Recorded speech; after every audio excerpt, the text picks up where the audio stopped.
Hi there. I'm about to go behind the camera now because today I'm going to spend a bit of time with Clare Women's Network, conducting interviews about the state of womanhood in Ireland, missing women in Ireland, and International Women's Day as well. So I shall see you anon. I hope you all enjoy what I've come up with, and I also hope it makes you think. That's a very important part of it.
I suppose I'd probably go back to when I was in college in the mid-90s, and I hitched home every Friday, saved my money for drinking at the weekend, never thinking about my own safety, didn't even cross my mind. Yeah. And you know, it's only now I realise that it was, you know, within that same time frame that all this was happening. I guess maybe I was naive or silly, or you know, you have this kind of invincibility of youth, and it's not something I would do now. There's no way I'll get into a care with somebody I don't know now. Just wouldn't do it. And then, you know, the question is like about, you know, how do you react to men you don't know? When you look back, you know, the person that did this to these women was known by people, you know.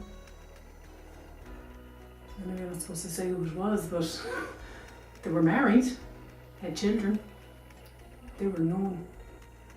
So I think it might, I don't know, I think maybe women maybe have a bit more fear about the men in their lives, the ones they know and the ones they don't know.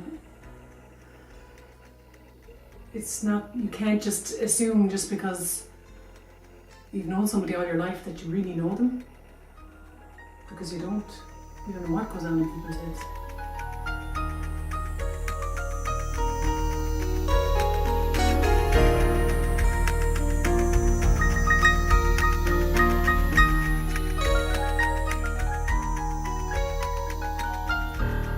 I think that the caring duties is something that applies equally to men, but we don't ever see men being asked about how did you manage to write that book with all those children, or you know, we don't see it. It's not applied across the balance. So basically, there's something wrong with the structures if women can't participate in arts. So, you know, I work in community development as well as arts, and we have to make provisions so that women can participate. So it's things like paying for childcare. It's things like making sure that if we're running an event that there is childcare available, and that applies to the men as well. But I think, you know, I think in the arts there's the caring and the idea that women are responsible for caring. Whether they choose to be responsible for it or not is another story.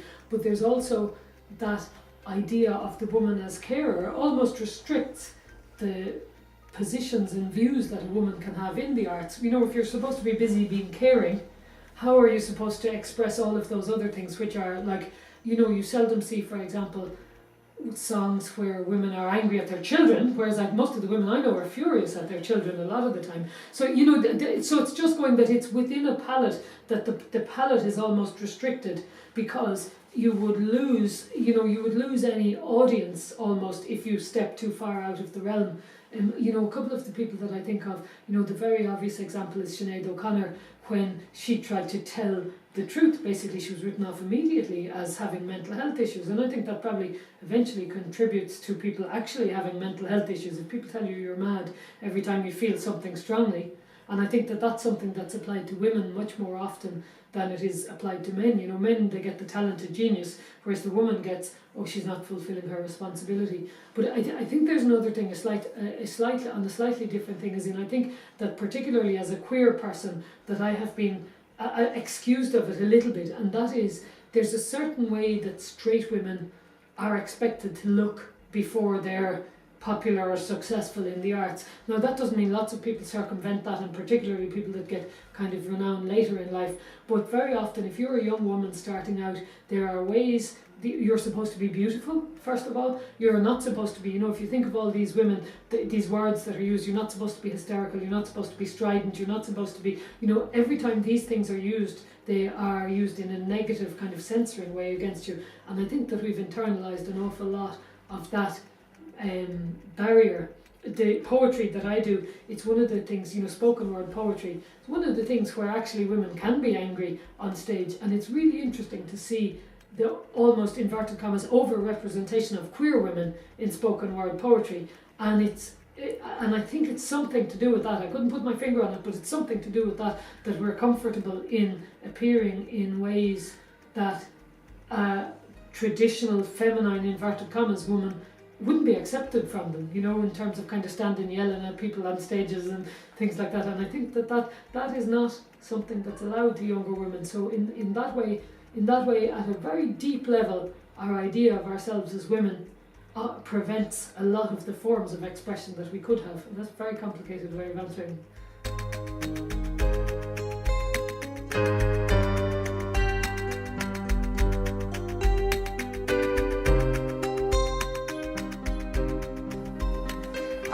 I think that I'm not sure of the answer to that question, and I'm not sure of the political will to eradicate violence against women as a whole, and that would be part of it. I think that those women that went missing in the 90s, I know that some of their family members have passed on, have died themselves, and clearly I imagine died with broken hearts, that they never were able to come to terms with, you know, the loss of their loved one, or to give their loved one the peaceful end that they deserved. So in terms of energy or resources, maybe not, because it hasn't been resolved and should be resolved, you know, and so, you know, I'm sure there are still a lot of families that, and some of them are not in Ireland, that want closure on this. Thank you, Elaine. Thank you.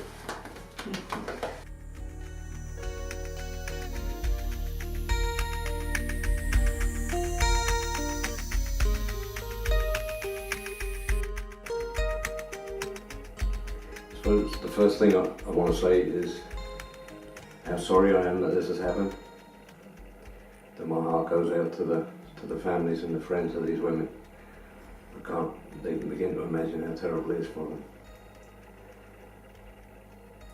I feel somehow strangely connected. That these women could be any of our mothers, our sisters, our partners,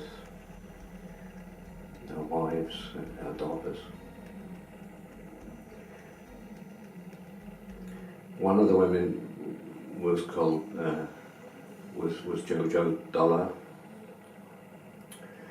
and she disappeared from a place called Moon, and after she disappeared, I used to sometimes be on that road, and there's a high cross at Moon, and I used to pass by there, and every time I passed by there I had this gut-wrenching feeling, just always wondering what happened.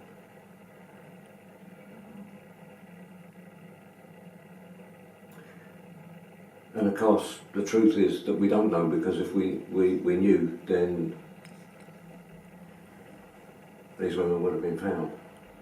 And there's lots of theories about what might have happened, and suspicions and all kinds of things, but we don't know. And there's a very small chance that it might have been women who were involved in the disappearance of these women. Very small chance. But on the balance of probability, the suspicion of the whole of society is it was men. That one man or some men were involved in this.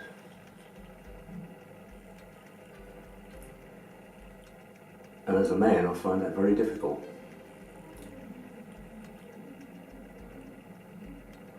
Thinking about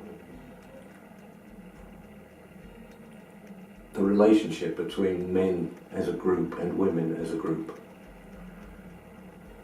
And I've heard increasingly from women about the way that men in the world impact on women in the world. And of course there are many, many wonderful men. You know, I'm not saying this about any particular men. I'm talking about the general relationship. And women tell me that in very small ways there's something about the power relationship between men and women, where men impact on women's lives, where men, possibly not even without realising it, make women feel uncomfortable, make women feel less, make women feel small, make women feel unsafe. And I wonder when women come into contact with men, is there on some level something going on, consciously or unconsciously, where women wonder, is this man going to make me feel small? Is this man going to hurt me? Is this man going to make me feel unsafe? Is this man going to make me do something that I don't want to do? Is this man going to imprison me? Is this man going to rape me? Is this man going to murder me?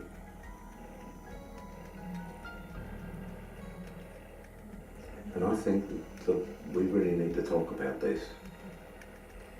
And I wonder if there's some way that on a daily basis men make women disappear.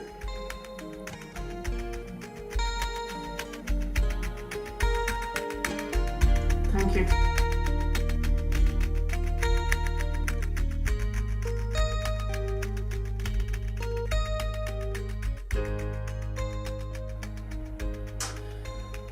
Yes, I think as a country we are very secretive.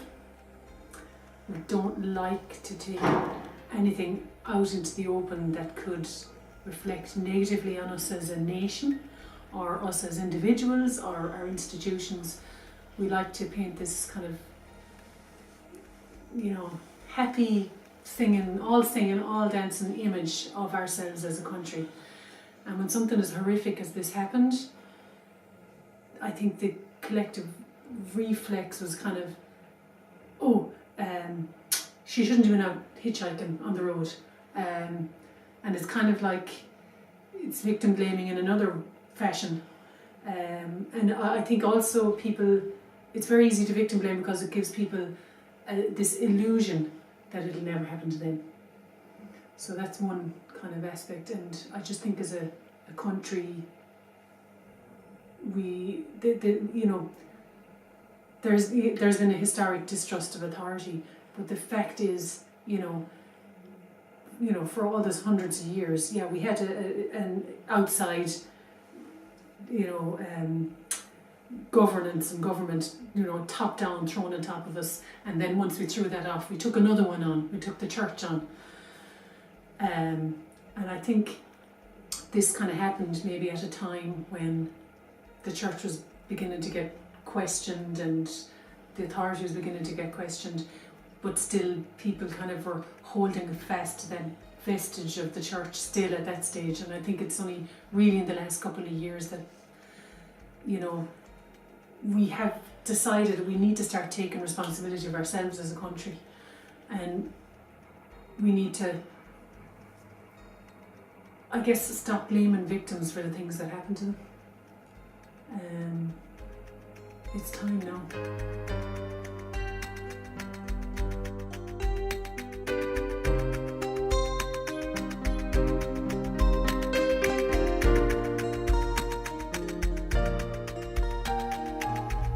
I don't know if they are getting more control over their lives.